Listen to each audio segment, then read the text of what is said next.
there is nothing my holiness cannot do.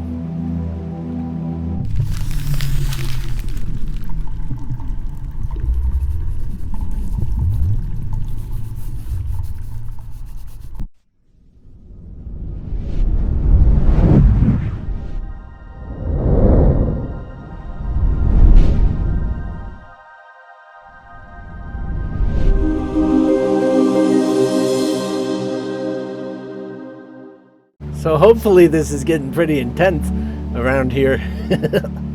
Essentially, I had no idea the first time around about any of this, really recognizing or understanding what this was all about.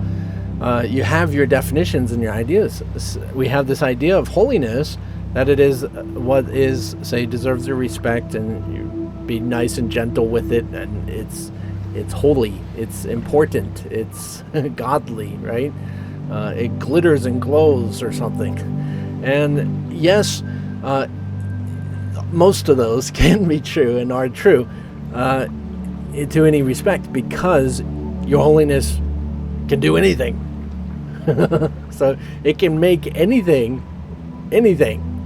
So remember, this is about that wholeness, about the wholeness. Yes, you might think of this as your psyche, your whole being wholly yourself, being wholly authentic. And this is good too. Yes, taking it in that perspective is very helpful. But when you recognize and you hear lines such, I mean, what was that line?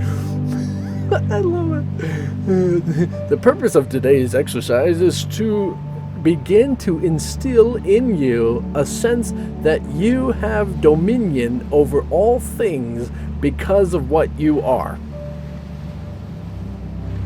Not just what's in your mind. Yes, everything you perceive, yes, that's true. But I will not water this course down far enough to reach you if you don't want to recognize that this is actually a statement that, I mean, you have dominion over all things. Come on. The dreamer of the dream, right?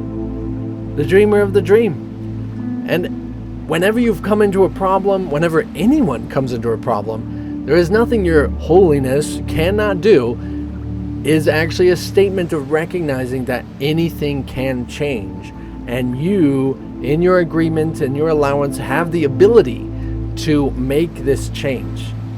If it is really meant for you to make this change, if you really honestly want this change. Now, in a depth of your consciousness, in this dreamer of the dream, also has this recognition of what this whole thing's about, what it wants it to be. It's kind of like the script is already written out in a way, because you're just living it, and the story is actually all prepared for you in that same development.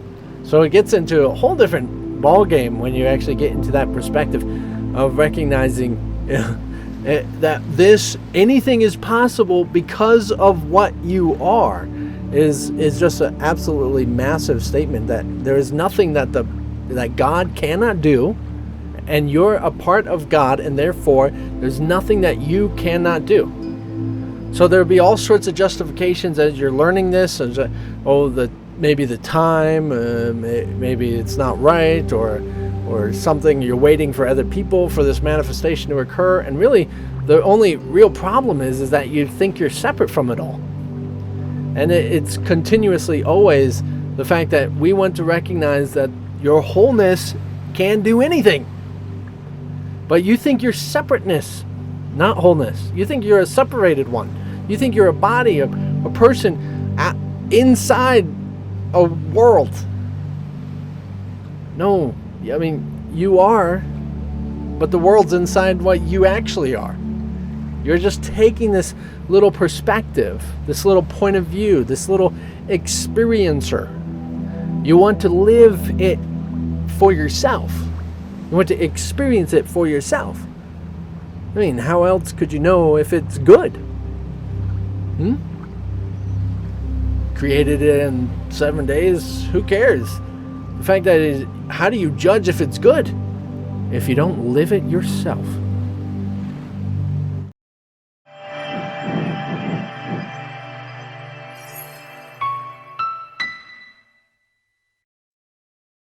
It's really interesting when you think the stories are all about other people.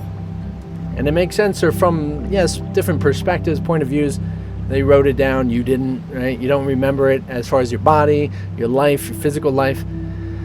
But, I mean, as far as what you actually are, still, in this sense of just even planting the seed of recognizing possibly, maybe, you have dominion of everything. A lot of people might think that's pretty intense statement.